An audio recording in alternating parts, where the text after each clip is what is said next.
Hello. Hello. Shivshakti कला वाणिज्य महाविद्यालय बाभुळगाव, जिल्हा यवतमाळच्या वतीने सामाजिक न्याय आणि राष्ट्रीय एकात्मता या प्रमाणपत्र अभ्यासक्रमामध्ये मी प्राध्यापक डॉक्टर चंद्रकांत सरदार आपल्या सर्वांचं मनपूर्वक स्वागत करतो. आपण या युट्यूबला नवे असाल तर कृपया ही युट्यूब चॅनल सबस्क्राईब करा, आवडलं तर लाईक करा आणि आपल्या मित्रांना पाठवा आणि त्या निमित्ताने हे शेअर करा. शेवटी आपला विचार हाच आहे की देशाच्या एकात्मतेचा आणि सामाजिक न्यायाचा विचार हा सर्वांपर्यंत पोहोचावा आणि म्हणून आपल्या सर्वांचं स्वागत करतो आणि सर्वांना विनंती करतो की कृपया हे चॅनल सबस्क्राईब करा, लाईक करा आणि शेअर करा. तर बंधूंनो, आपण गेल्या काही दिवसापासून 2020-21 या शैक्षणिक सत्रामध्ये राष्ट्रीय एकात्मता, सामाजिक न्याय आणि राष्ट्रीय एकात्मता या विषयावरचं प्रमाणपत्र अभ्यासक्रम सुरू केला आहे. या प्रमाणपत्र अभ्यासक्रमामध्ये आपण रोज नवे वक्त्यांना आपण बोलवतो आणि त्यांची मतं, त्यांचं मार्गदर्शन आपण घेतो, ज्यामुळं या विषयाच्या वेगवेगळ्या बाजू, वेगवेगळे पैलू आपल्या सर्वांच्या लक्षात येतील. आणि म्हणून आज आपल्याशी हितगुज साधण्यासाठी आलेले आहेत डॉक्टर प्रकाश पानतावणे सर. मी महाविद्यालयाच्या प्राचार्या डॉक्टर प्रतिभा काळमे मॅडम आणि माझे सहकारी डॉक्टर दीपक कुटुरवार यांच्या वतीने डॉक्टर प्रकाश पानतावणे सरांचं मनपूर्वक स्वागत करतो. डॉक्टर प्रकाश पानतावणे सर सध्या J.D. पाटील सांगोलकर महाविद्यालय, दर्यापूर, जिल्हा अमरावती येथे राज्यशास्त्र विभाग प्रमुख म्हणून कार्यरत आहे. डॉक्टर प्रकाश पानतावणे सर यांचा शिक्षणातील अनुभव 18 वर्षाचा आहे आणि आतापर्यंत त्यांनी राष्ट्रीय आणि आंतरराष्ट्रीय परिषदांमध्ये 21 शोध निबंध आणि पेपर्स त्यांनी प्रकाशित केलेले आहेत. डॉक्टर प्रकाश पानतावणे सरांना 2018 मध्ये संत गाडगेबाबा अमृती विद्यापीठाने महाराष्ट्र पंचायत राज व्यवस्थेत अनुसूचित जातीचे राजकीय नेतृत्व या राज्यशास्त्रातल्या विषयात त्यांना PhD प्रदान केलेली आहे. डॉक्टर प्रकाश पानतावणे सर हे गेल्या अनेक वर्षापासून सामाजिक क्षेत्रात कार्यरत आहेत. त्यांचं शिक्षण MA राज्यशास्त्र आणि नेट ते पास आहेत, सेट ते पास आहेत, PhD ते आहेत. याच पद्धतीनं वेगवेगळ्या सामाजिक आणि राजकीय क्षेत्रामध्ये ते सातत्यानं लिखाण करतात, सातत्याने वक्तव्य करतात. असे बहुआयामी व्यक्तिमत्वाचे धनी असलेले डॉक्टर प्रकाश पानतावणे सर यांना मी अशी विनंती करतो की त्यांनी आपल्याशी या विषयावरती आजचा जो विषय आहे तो definitions and meanings of the integrity या विषयावरती त्यांनी आमच्याशी संवाद साधावा. डॉक्टर प्रकाश पानतावणे सर. नमस्कार, मी प्राध्यापक डॉक्टर प्रकाश पानतावणे, J.D. पाटील सांगोलकर महाविद्यालय, दर्यापूर, जिल्हा अमरावती येथे राज्यशास्त्र विभाग प्रमुख आणि प्रोफेसर म्हणून कार्य करतो.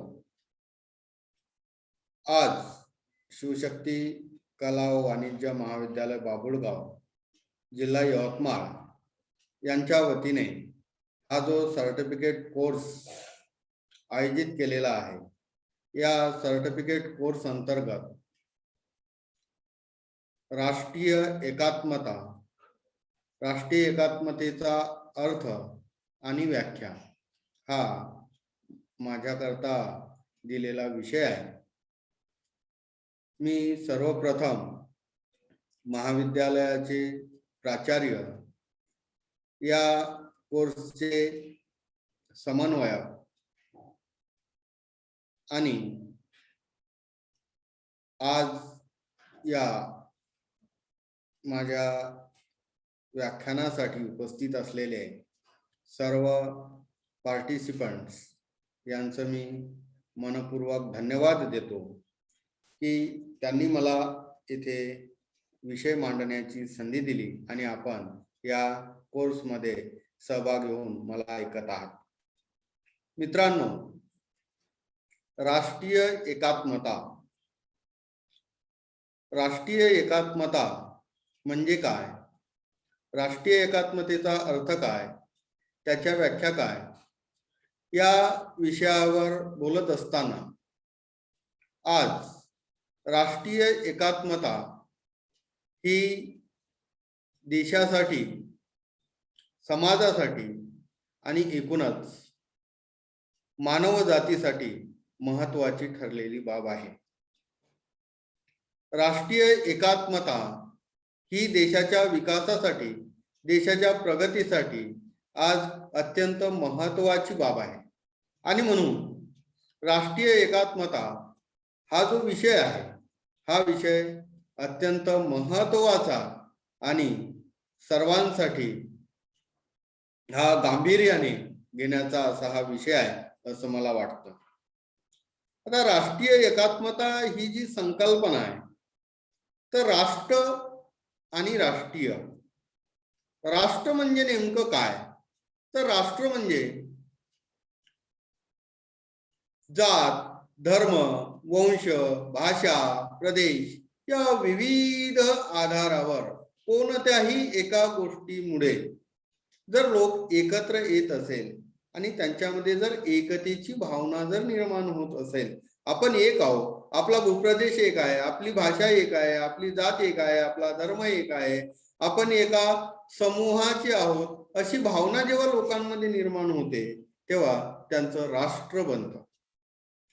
आणि पुढे राष्ट्राचं रूपांतर राष्ट्रीयतेमध्ये होतं आणि मग राष्ट्रीय एकात्मता. राष्ट्रामध्ये म्हणजे ज्या लोकांमध्ये राष्ट्र ही भावना निर्माण होते त्यामधून राष्ट्रीयता ही उत्पन्न होत असते. आणि म्हणून राष्ट्रीय एकात्मता हा विषय मांडत असताना राष्ट्र ही संकल्पना जी आहे हे विकसित झालेल्या लोकसमूहामध्ये आपण एक आहोत, इतर लोकसमूह आपल्यापेक्षा वेगळे आहेत, ही राष्ट्रीयतेची भावना रुजते व वाढीस लागते. ह्या भावनेतूनच या लोकात सामायिक अस्मिता, राष्ट्रासाठी जाज्वल्य अभिमान, समान इच्छाशक्ती, समान ध्येयाकांक्षा, वाटेल तो त्याग करण्याची तयारी या गोष्टी वाढीस लागतात. राष्ट्रीय एकात्मता बळकट झाल्याचे ही चिन्ह असते असं आपल्याला म्हणावं लागेल.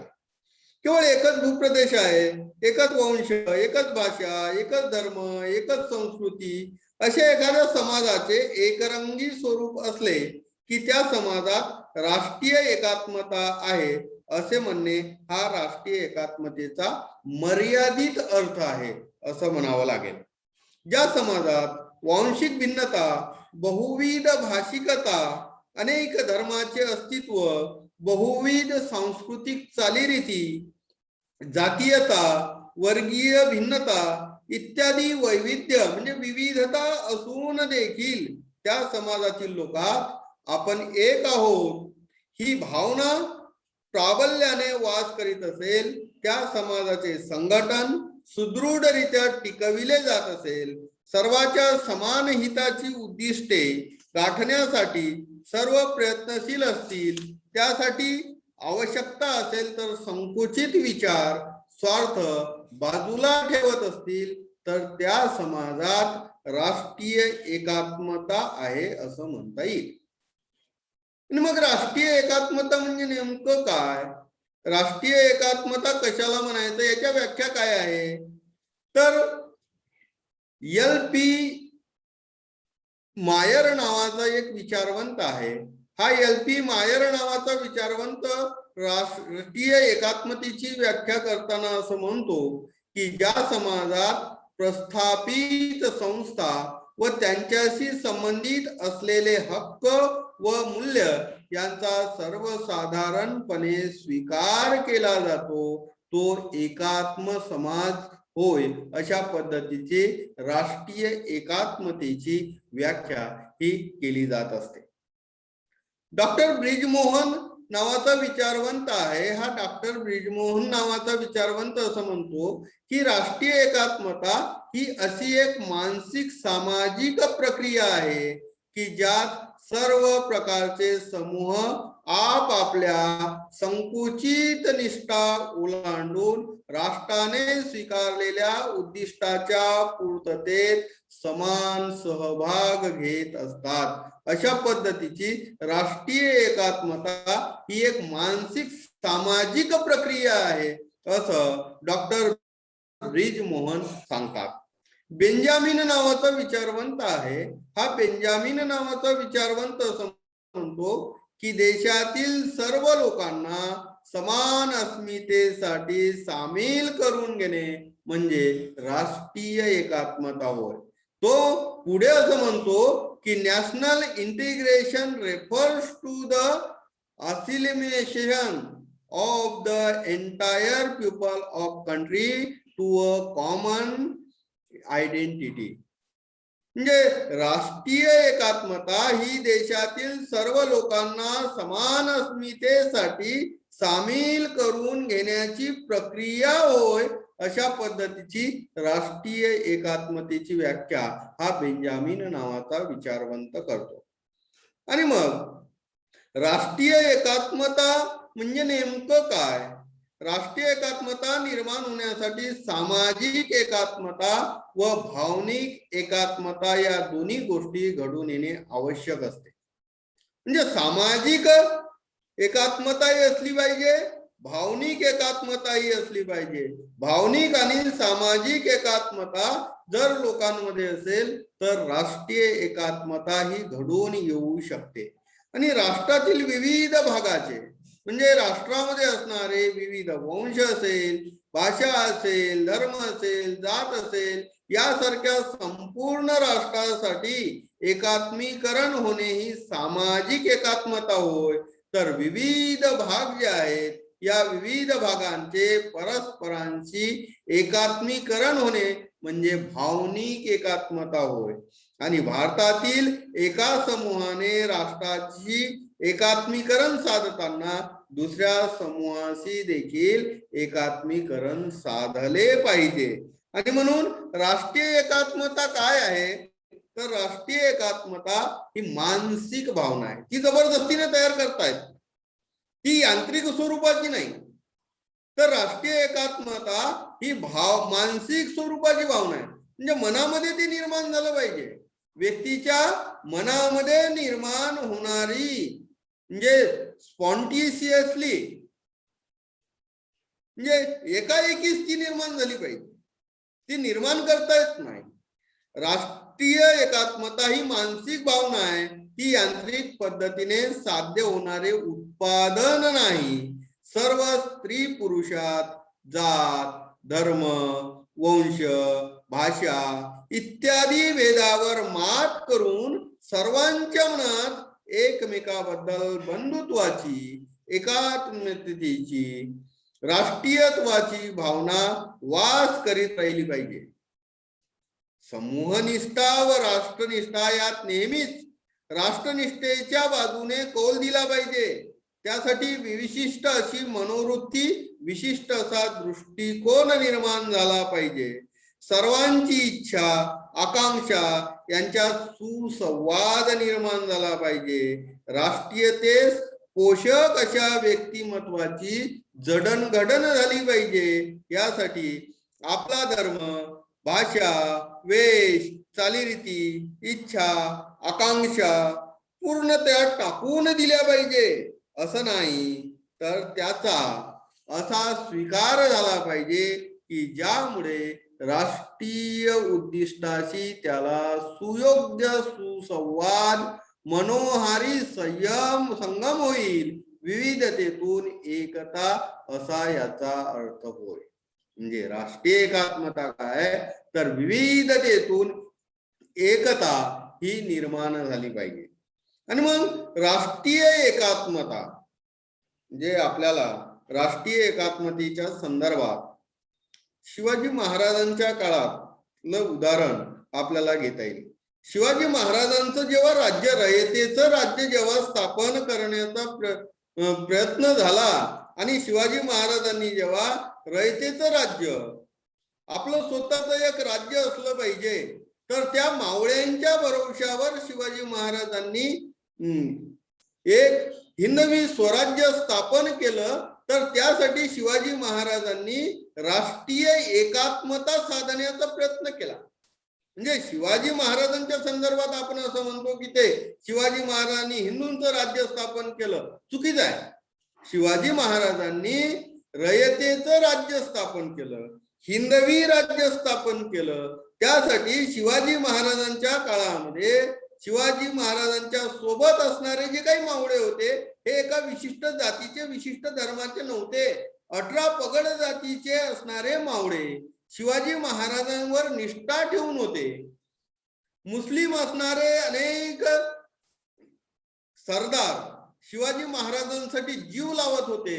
म्हणजे मदारी मेहतर असेल किंवा त्यांचे असणारे विविध जे काही सहकारी असेल, तोफगोळ्याचा जो काही प्रमुख असेल किंवा आरमार प्रमुख असेल, हे सगळे जे काही सहकारी होते हे मुस्लिम होते. पण शिवाजी महाराजांनी त्यांच्यामध्ये राष्ट्रीय एकात्मता, हिंदू मुस्लिम सर्व समूहामध्ये कोणताही भेदभाव न पाळता त्यांना एक सूत्रामध्ये बांधलं. आणि मग महाराष्ट्रातील त्या काळामध्ये असणाऱ्या प्रत्येक माणसाला असं वाटायला लागलं की शिवाजी महाराज जे राज्य स्थापन करू इच्छितात ते आपलं आहे. आणि म्हणून आपुलकीची भावना, आणि म्हणून त्यासाठी आपण सगळ्यांनी एक झालं पाहिजे.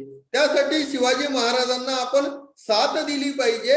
अशा पद्धतीच्या सगळ्या लोकांमध्ये राष्ट्रीय एकात्मता निर्माण झाली. आणि मग मुठभर मावळ्यांनी अफाट असणाऱ्या मोगलांच्या ज्या सैन्याला सडो की पळो सोडून आपलं स्वतःच एक राज्य स्थापन केलं. आणि मग ते राज्य माझं आहे असं प्रत्येकाला वाटायला लागलं. कारण त्याबद्दल राष्ट्रीय एकमेकाच्या बद्दल असणारी एकतेची भावना त्या काळात निर्माण झाली. आणि म्हणून शिवाजी महाराजांचं राज्य हे प्रस्थापित होऊ शकलं.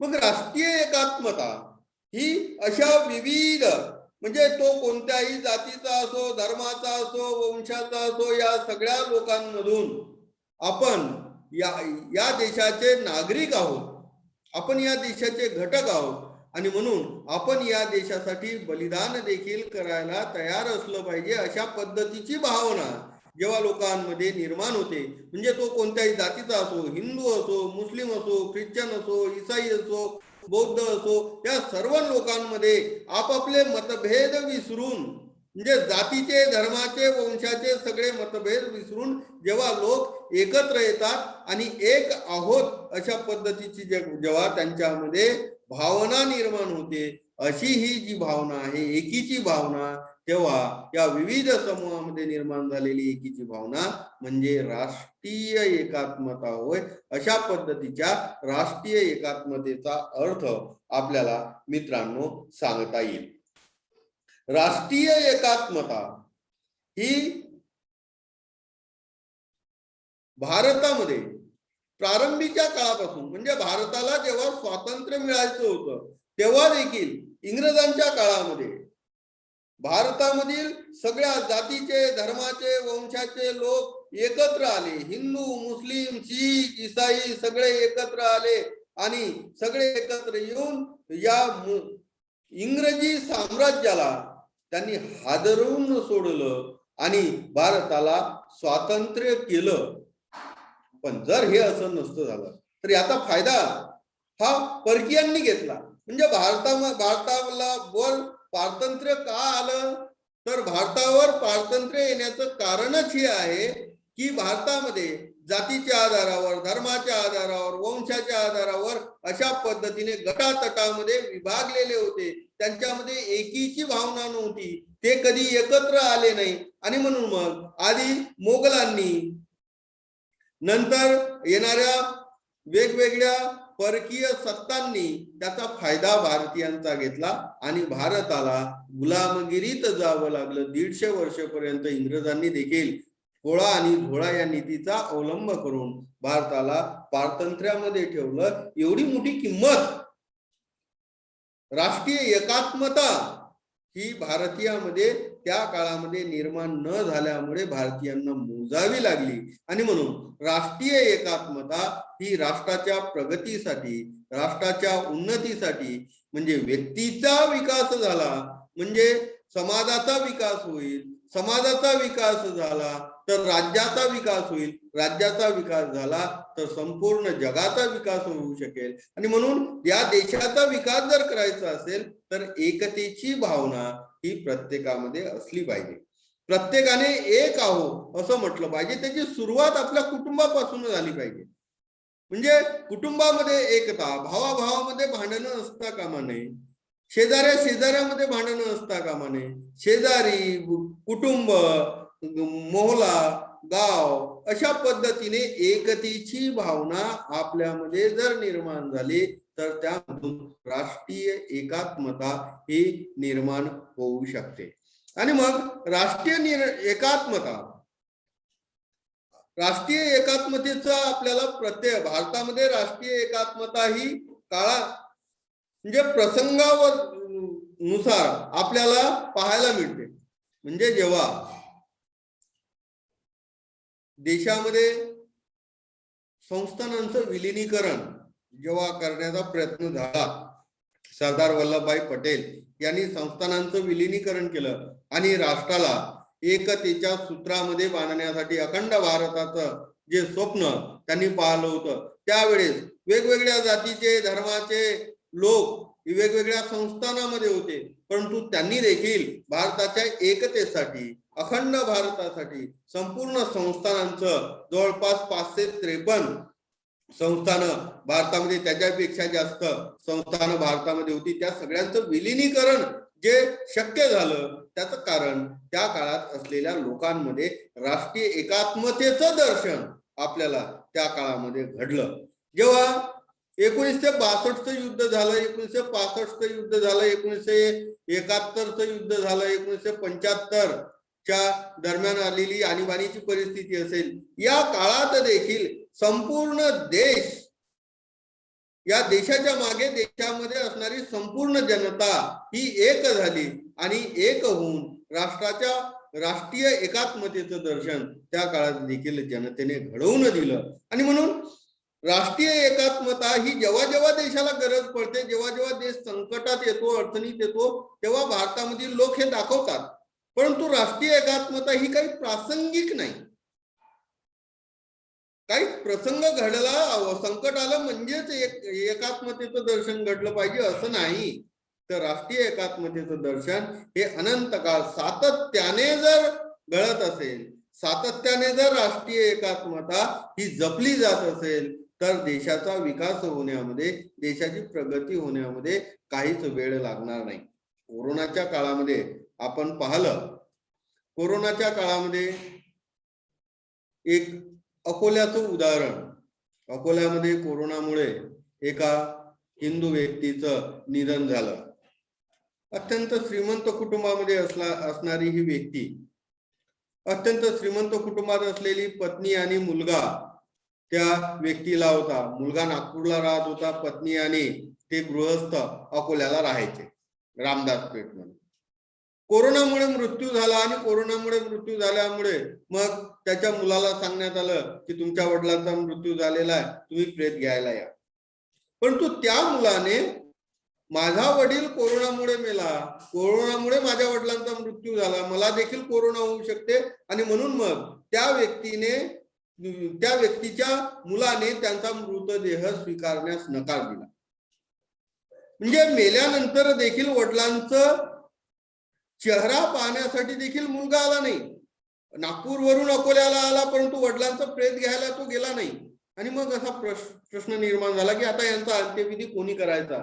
तेव्हा अकोल्यातील कच्ची मेनन समूहाचे, काही मुस्लिम समूहाचे काही सदस्य एकत्र आले आणि त्यांनी त्या व्यक्तीचा मृतदेह ताब्यात घेतला आणि हिंदू पद्धतीने, हिंदू स्मशानभूमीमध्ये. त्यांना हिंदू पद्धतीने कसा विवाह करायचा ते देखील समजत नव्हतं. त्यांनी युट्यूबवरून ते पाहिलं आणि हिंदू पद्धतीने मुस्लिम समूहाच्या लोकांनी त्या व्यक्तीचा अंत्यसंस्कार केला. म्हणजे कोरोनाच्या काळामध्ये अशाच पद्धतीची अनेक उदाहरणं आपल्याला पाहायला मिळेल. मुंबईमध्ये देखील अनेक मुस्लिम बांधवांनी हिंदू लोकांचे ज्यांचे मृतदेह स्वीकारण्यास कुटुंबाने देखील नकार दिलेला होता, त्यांचे अंत्यसंस्कार देखील मुस्लिम समूहाच्या लोकांनी त्या काळामध्ये केले. एवढंच नाही तर अनेक जे लोक बेघर झालेले होते, एका प्रदेशामधून दुसऱ्या प्रदेशामध्ये जेव्हा भटकंती लोकांची होत होती, रोजगार हा हिरावला गेलेला होता आणि कोरोनाच्या परिस्थितीमुळे सगळे उद्योगधंदे हे बंद झालेले होते. आणि मग अशा परिस्थितीत उद्योगधंदे बंद आहे, रोजगार नाहीये, अशा परिस्थितीत खायचं काय, राहायचं कुठं, अशा काळामध्ये वेगवेगळ्या समूहांनी या कोणत्याही जातीचा, धर्माचा, पंथाचा कोणताही विचार न करता अनेक ठिकाणी राहण्याची सुविधा उपलब्ध करून दिली. त्या लोकांना जेवणाची देखील सुविधा उपलब्ध करून दिली. म्हणजे अशा संकटाच्या काळामध्ये देशातील लोकांनी राष्ट्रीय एकात्मतेचं दर्शन आपल्याला घडवलेलं दिसून येतं. आणि म्हणून राष्ट्रीय एकात्मतेच्यासाठी भारतातील लोक हे सदैव तत्पर असतात, परंतु ते काळानुसार असतात.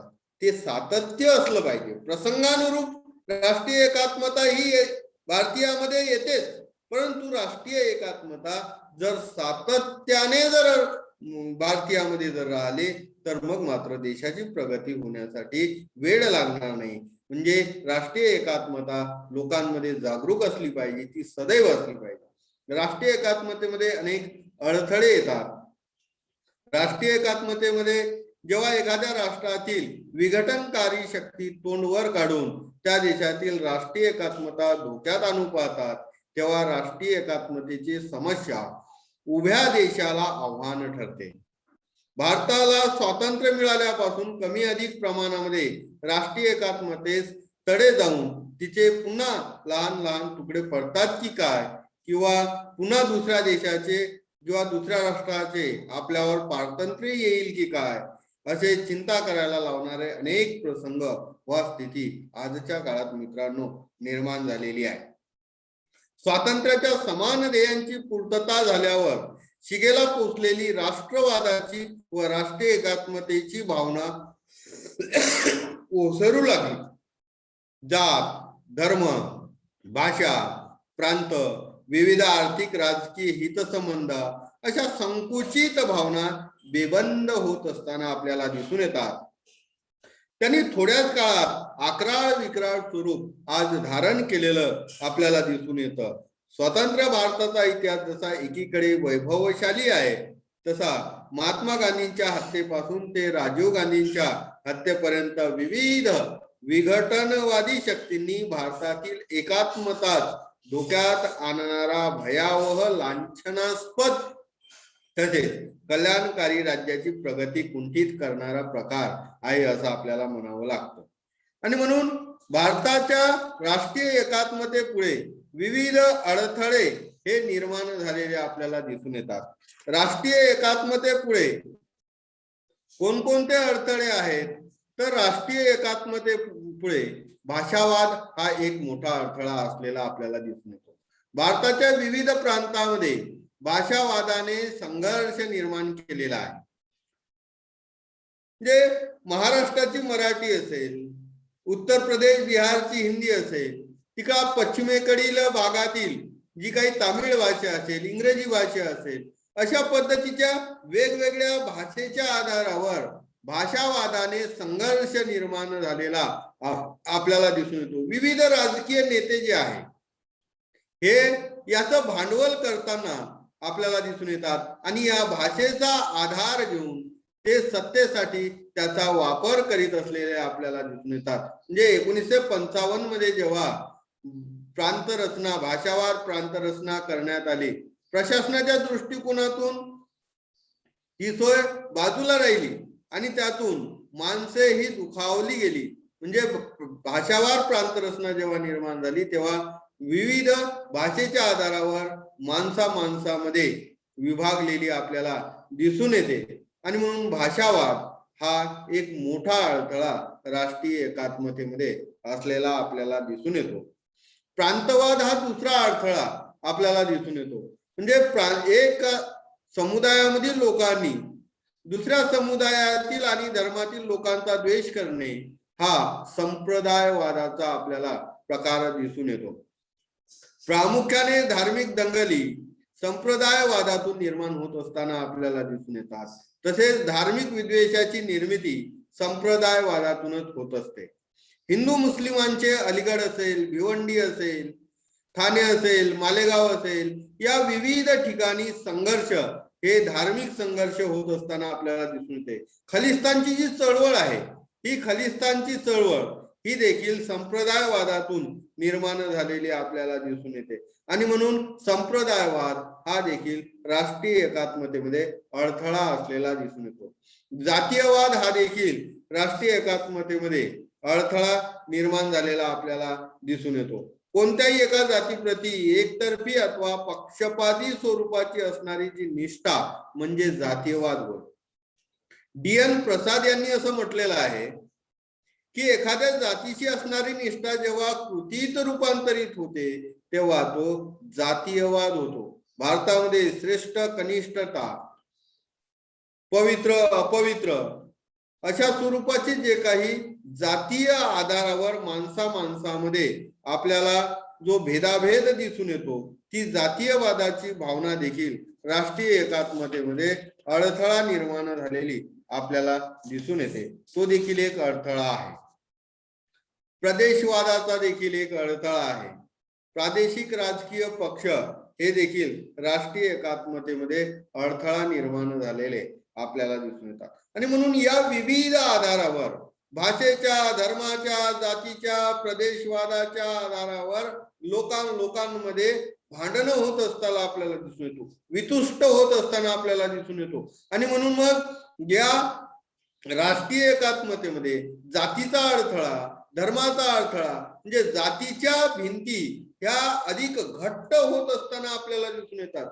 जातीच्या आधारावर जातीमध्ये भांडणं होत असलेली आपल्याला दिसून येतात. आणि म्हणून राष्ट्रीय एकात्मतेमध्ये जातीवाद असेल, धर्मवाद असेल, भाषावाद असेल, प्रदेशवाद असेल, म्हणजे आताच झालेला प्रदेशवाद जर आपण पाहिला, आसाम आणि नागालँड मध्ये झालेला जो काही संघर्ष, पोलिसामध्ये झालेला संघर्ष, तेथील लोकांमध्ये आणि पोलिसांमध्ये झालेला संघर्ष हा राष्ट्रीय एकात्मतेला तळा जाणारा आहे असं आपल्याला म्हणावं लागेल. आणि म्हणून प्रदेशवाद हा देखील राष्ट्रीय एकात्मतेसाठी अडथळा आपल्याला दिसून येतो.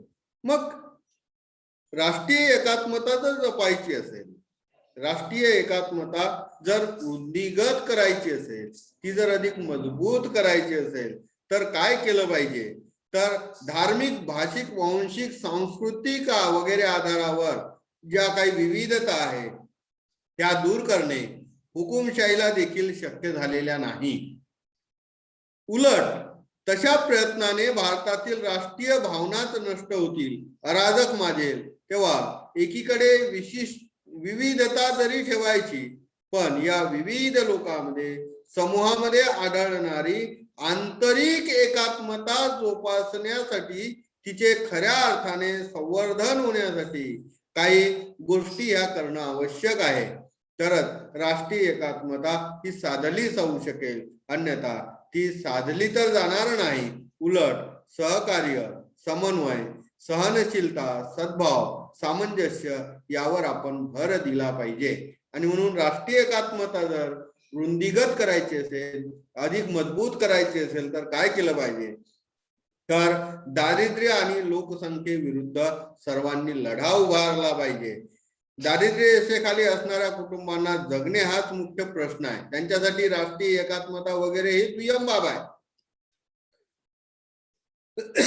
आणि म्हणून दारिद्र्य या विरुद्ध लढा उभारला गेला पाहिजे. गरिबांना देखील स्वावलंबनाचा व श्रमाचा मंत्र आचरला पाहिजे. आपले कुटुंब मर्यादित ठेवले पाहिजे. लोकसंख्येवर आळा घातला गेला पाहिजे. भारत हा गरिबीच्या दुष्टचक्रात सापडलेला देश आहे. हे आपण च्या विविध अनुभवावरून पाहिलेला आहे आणि म्हणून दुष्ट चक्रामधून या गरिबीच्या जर दूर काढायचं असेल तर दारिद्र्य हे देखील दूर साधल्या गेलं पाहिजे. त्यासाठी काही उपाययोजना केल्या पाहिजे. कारण उपाशी पोटी असणाऱ्या माणसाला राष्ट्रीय एकात्मता वगैरे ह्या क्षुल्लक गोष्टी वाटतात आणि म्हणून येथील व्यक्तीच्या पोटाला पोटभर अन्न मिळालं पाहिजे अशा पद्धतीची व्यवस्था येथील राज्य व्यवस्थेने निर्माण केली तर राष्ट्रीय एकात्मता ही वृद्धिगत होण्यामध्ये लोकांना हे सहज शक्य होईल आणि म्हणून दारिद्र्य आणि लोकसंख्येविरुद्ध सर्वंकष लढा हा उभारला गेला पाहिजे. ही एक उपाययोजना केली पाहिजे.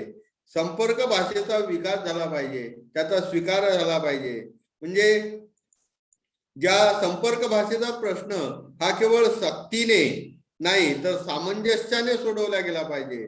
दक्षिणेमधील राज्यामध्ये याबाबत मतपरिवर्तन झालं पाहिजे. कारण दक्षिणेकडील जे राज्य आहे ते इंग्रजी भाषा म्हणजे अजूनही दक्षिणेकडील राज्य हिंदी भाषेला राष्ट्रभाषेचा दर्जा द्यायला तयार नाही. राष्ट्रभाषा हे हिंदीला मानायला तयार नाही. अशा पद्धतीने जे दक्षिणेकडील जे काही राज्य आहे त्या दक्षिणेकडील राज्यांच्या लोकांमध्ये मतपरिवर्तन हे घडवून आणलं गेलं पाहिजे. असं जर केलं गेलं तर मग राष्ट्रीय एकात्मता ही वृद्धिंगत होण्यास, वाढ होण्यास किंवा मजबूत होण्यास सहज मदत होऊ शकेल. खऱ्या अर्थाने राष्ट्रीय एकात्मता जर वृद्धिंगत करायची असेल, लोकांमध्ये जर राष्ट्रीय एकात्मतेची बीजारोपण मजबूत करायचं असेल तर काय केलं पाहिजे? त्यासाठी महत्वाचा जो उपाय आहे तो म्हणजे जे शैक्षणिक धोरण आहे या शैक्षणिक धोरणामध्ये राष्ट्रीय अशा पद्धतीच्या शैक्षणिक धोरणाची मुहूर्तमेढ रोवल्या गेली पाहिजे.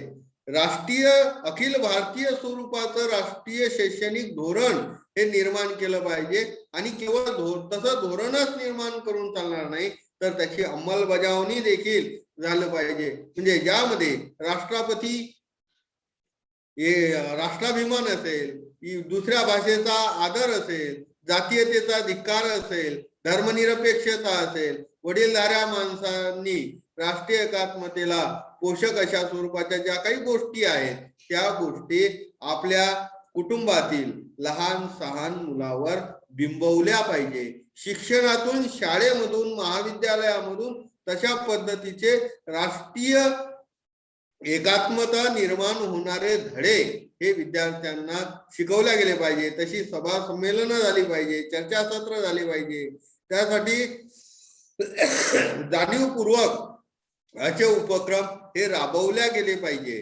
विद्यार्थ्यांच्या मनावर अशा स्वरूपाची जर राष्ट्रीय एकात्मतेची भावना शैक्षणिक उपक्रमामधून राबवल्या गेली तर राष्ट्रीय एकात्मता वृद्धिगत होऊ शकेल. धर्मनिरपेक्षतेचा स्वीकार केला पाहिजे.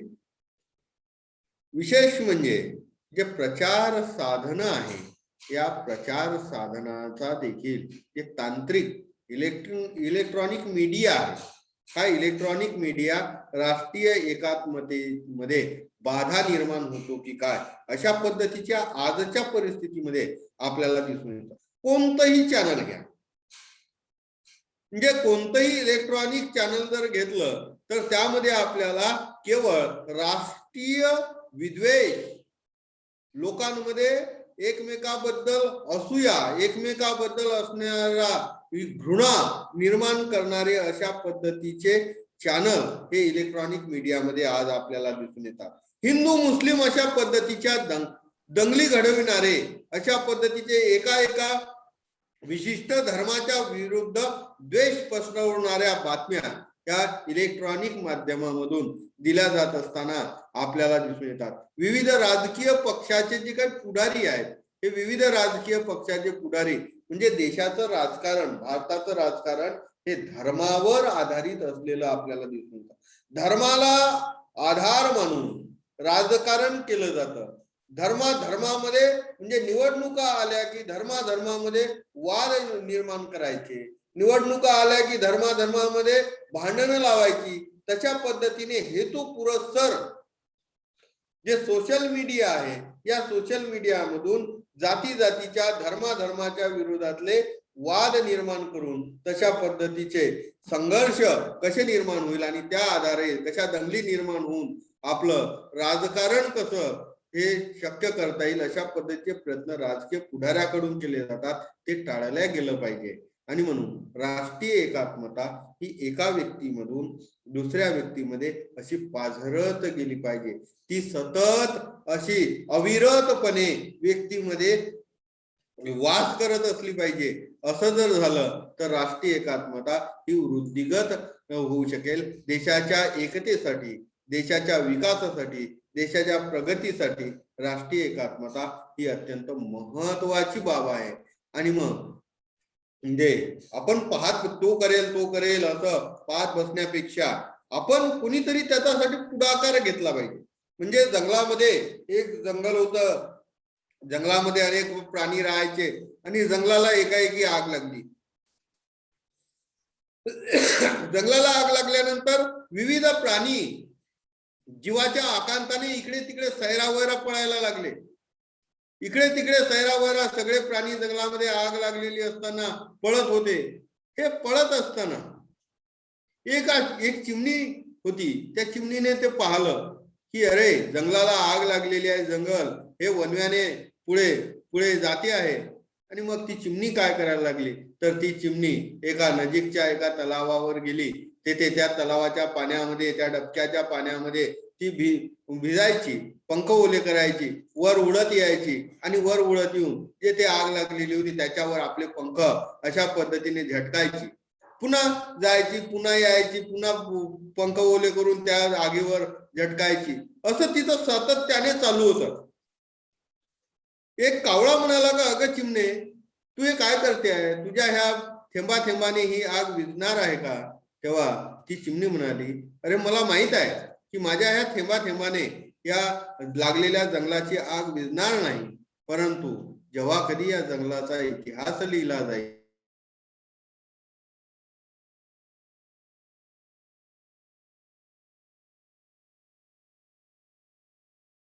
आणि म्हणून आपण कुठून तरी ही सुरुवात झाली पाहिजे. राष्ट्रीय एकात्मता ही कायम वृद्धिगत राहील. लोकांमध्ये राष्ट्रीय एकात्मतेची भावना कशा पद्धतीने वाढीस लागेल असा प्रयत्न प्रत्येकाने केला पाहिजे. ती काही जाणीवपूर्वक हेतुपुरस्सर निर्माण होणारी बाब नाही, ती आंतरिक बाब नाही, तर ती मनातून निर्माण झाली पाहिजे. राष्ट्रीय एकात्मता ही जबरदस्तीने निर्माण करता येत नाही. आणि म्हणून ती स्वतःहून एकामेकाबद्दल आदरभाव जोपर्यंत निर्माण होणार नाही तोपर्यंत राष्ट्रीय एकात्मता ही निर्माण होऊ शकत नाही. आणि म्हणून राष्ट्रीय एकात्मता ही मनातून निर्माण झाली पाहिजे. एकमेकाबद्दल असूया, एकमेकाबद्दल द्वेष हा जोपर्यंत सोडला जात नाही तोपर्यंत राष्ट्रीय एकात्मता ही वृद्धिगत होऊ शकत नाही. अशा पद्धतीने राष्ट्रीय एकात्मता म्हणजे काय, राष्ट्रीय एकात्मता निर्माण होण्यामध्ये अडथळे कोणते, त्यासाठी काय उपाययोजना आपण केल्या पाहिजे. भारतीय संविधानामध्ये देखील अनेक राष्ट्रीय एकात्मतेसाठी विविध उपाययोजना म्हणजे देशाची एकता निर्माण होण्याच्या दृष्टिकोनातून एक निवडणूक आयोग आहे, एकच तिरंगा आहे, एकच लोकसेवा आयोग केंद्रासाठी असलेलं, संपूर्ण देशासाठी असलेलं केंद्रीय लोकसेवा आयोग आहे किंवा राज्यपालाची नियुक्ती आहे. अशा पद्धतीच्या ज्या काही तरतुदी आहेत त्या भारतीय संविधानामध्ये राष्ट्रीय एकात्मतेस पोषक असणाऱ्या ह्या बाबी आहेत. आपण राष्ट्रीय एकात्मता वृद्धिगत होईल यासाठी प्रयत्न करूया. आपण सर्वांनी यासाठी प्रयत्न करणं आवश्यक आहे असं मला वाटतं. मला येथे बोलण्याची संधी दिली त्याबद्दल शिवशक्ती महाविद्यालयाच्या प्राचार्य, या कोर्सचे समन्वयक आदरणीय प्राध्यापक डॉक्टर चंद्रकांत सरदार सर, आमचे मित्र प्राध्यापक दीपक कोटुरवार सर, या सर्वांचे मी आभार मानतो. सर्वांना मी धन्यवाद देतो. मी एवढंच म्हणतो की या पृथ्वीवर प्रत्येकालाच भार मानतो मी, या पृथ्वीवर प्रत्येकालाच भार मानतो मी, माणूसच माणसांचा आधार मानतो मी. ज्यांनी दिली संधी मला येथे बोलण्याची आणि ऐकले ज्यांनी माझे तुटके फुटके शब्द, त्या सर्वांचे आभार मानतो मी, आभार मानतो मी, आभार मानतो मी. धन्यवाद. धन्यवाद प्रांताने सर अत्यंत विस्तृतपणे आणि अत्यंत मुद्देसूद पद्धतीने आपण हा विषय आमच्यासमोर मांडला. अ, आपण याही पूर्वी आम्हाला विनंतीला मान देऊन आम्हाला प्रबोधन केलं आहे. याही पुढे आपण असंच आम्हाला सहकार्य करावं अशी नम्र अपेक्षा व्यक्त करतो आणि आपले पुन्हा आभार मानून महाविद्यालयाच्या वतीने आणि व्यक्तिगत आभार मानून हे सत्र इथं संपलं असं घोषित करतो. धन्यवाद.